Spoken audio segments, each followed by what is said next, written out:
So, welcome to the next edition of the Rare Business Podcast. With me today, I have Peter Shankman, who is the author of Zombie Loyalists, using great service to create rabid fans. Hi, Peter. Hey, how are you? I'm very well, sir. So, Peter, for the benefit of our listeners and readers, can you tell us a little bit about you, about your background, and a bit about the work that you do?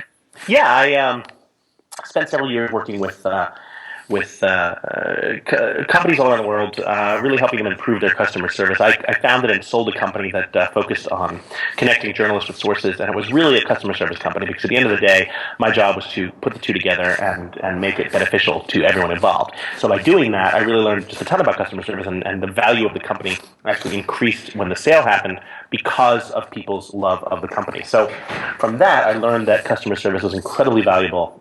I then wrote two books, one called Nice Companies Finish First, and my latest one called Zombie Loyalists, Using Great Service to Create Rabid Fans, specifically about customer service. Now, I travel the world, I talk about customer service, I speak on it, and I consult with companies worldwide, helping them improve their customer service because I'm of the belief that the next 50 years is going to be, the economy of the next 50 years is going to be run by the customer. Hear to that. So, now the book, Zombie Loyalists, Using Great Service to Create Rabid Fans, I mean, is this a follow-up to the first book, or is this... Yeah, it is in a way. It's a follow-up to the first book, but it's also really about the fact that, if you look at the networks that we're in, everything we do is online. Everyone knows what we're doing, where we're having dinner. The network knows whether we're having a good time or a bad time. And so to be able to share that automatically, really implies that your customer service has to be up to snuff, because if it's not, then people are simply going to go away. Okay. So, it's a follow-up to the book that focuses really on new ways of, not focusing so much on, hey, let's tweet about ourselves, but rather focusing on the basics, great customer service that allows other people to do your PR for you. Right, okay. So, in the book, it's, I got hold of the book and I started reading it, and there's a great stat at the beginning of the book which says 80% of all firms think they deliver a great customer experience, and then I would extend that out to sort of great service, but actually only 8% of customers agree. Now, can you give us some insight into what you think is behind that disparity? I think it's the problem is that a lot of companies do tend to not listen. The CEO sitting there thinking they're awesome, and they don't bother to talk to the people on the front lines, and so they just assume that everything's great, and so they say, oh yeah, we're doing great, everything. And they have those yes men saying that they're awesome, and they don't necessarily buy it, and so all of a sudden they go, what do you mean no one likes us? And do you think that? Is it just all about listening, or is it? Is it about getting down onto in the weeds, spending time on the front line, sort of actually experiencing kind of what it's like to deal with customers day to day? Yeah, it's a little bit of everything. I think that, customers, CEOs that do go down and really, when I worked in America Online in the newsroom, they made us work one day a month in customer support. And that was simply to understand how other people live, because, we were sitting there on T1s and T3 lines, and we're dealing with people on 1200 and 2400 baud modems at the time. And just because it loaded in perfectly for us doesn't mean it didn't look like crap for them. Yeah. So we had to learn how to think through the eyes of the customer. That's really, really important. Okay. So tell me a little bit about zombies. Why zombies? Zombies are awesome, in the respect that, let alone the fact that I secretly wish I was one. Zombies are awesome in the respect that they really only have one purpose in life, to feed and breed. That's all they do, right? And if you're a zombie loyalist for a company, you also have one purpose in life. That's to go back to that company, back to that restaurant, back to that airline, back to that car rental place, back to that dry cleaner, whatever it is, as many times as humanly possible. And bring friends, drag them with you. So, a zombie loyalist is someone who just loves your company so much that they forget the basics. All they want to do is work with you. Okay. But I was speaking to a friend about this prior to a couple of days ago, prior to the interview, and we were talking about zombie loyalists, and I was thinking about, do zombies hold you to account as well? They do, and the thing about zombies is that if you do screw up, yeah, they can take their whole breed with you. Right. So you really need to make sure you're doing the right thing by them, no question about it. Okay. So but what you're talking about here in the book, and it's not just about creating another loyalty program. It's much more than that. Can you tell us a little bit about sort of how do you create zombie loyalists? How do you kind of expand kind of the I don't know what you would call it, the horde, as it were?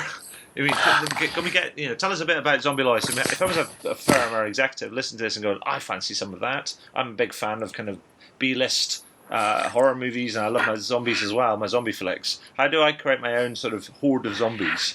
I think for starters, the best thing you can possibly do is to focus on understanding what your customers need, giving them what they need that makes their lives a little bit better than they expected. Again, we expect to be treated like crap, right? Think about the last flight you had. Think about the last whatever. You expect to be treated like crap. If you can treat your customers one level above crap, doesn't even have to be good, just one level above crap. Chances are they'll come back to you, treat them well, and they'll tell the world. I mean, think about it. The internet's powered by bragging and drama. Right. Which one do you want? Okay. I mean, and so it's just as simple as that? It's just kind of like inching it up above just the level of the ordinary? I mean, is that, do you think as people, as customers, are we that easy to please? We really are, because we expect to be treated so badly.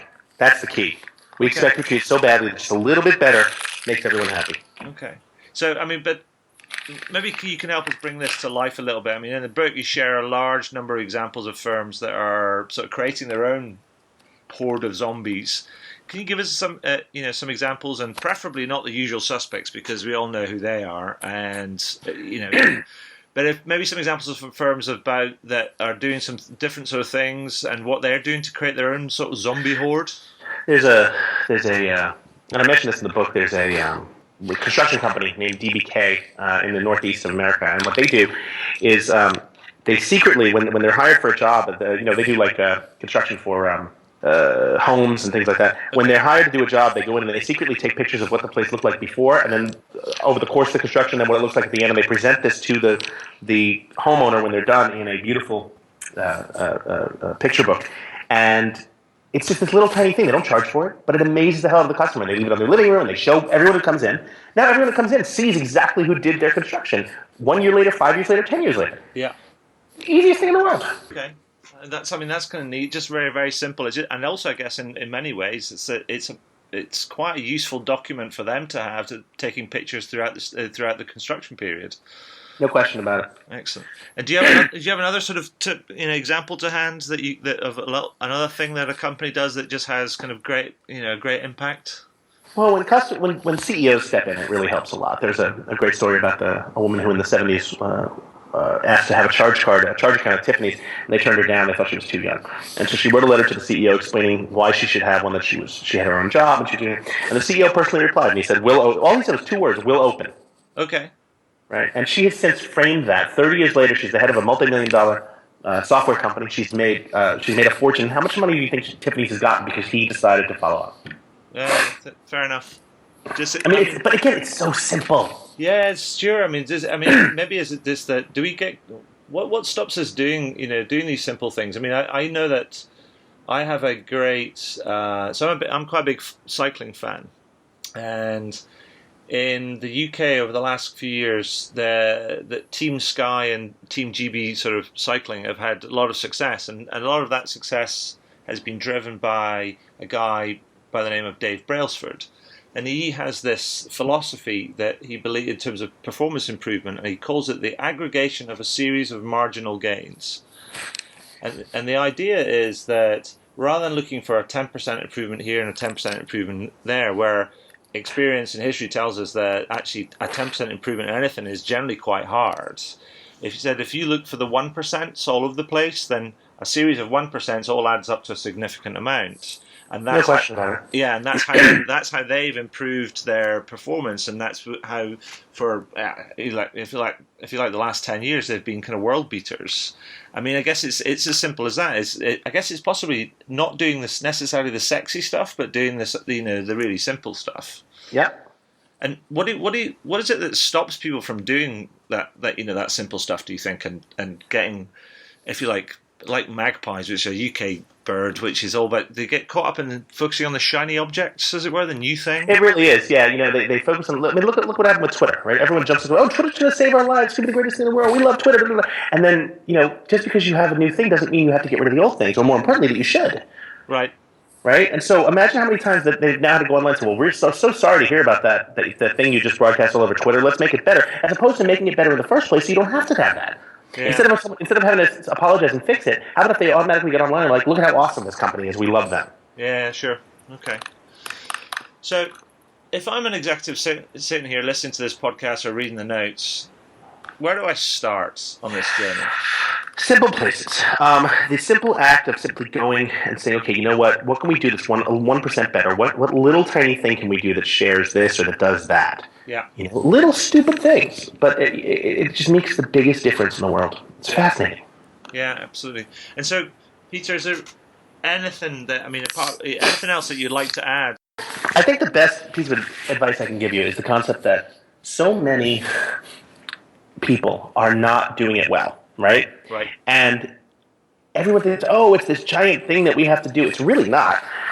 I'm not saying go and recreate the wheel. I'm simply saying take 1 second to ask yourself how you could be just a little bit better. Right. How can you improve by just being 1% better than everyone else? Okay. Simple advice, but profound advice nevertheless.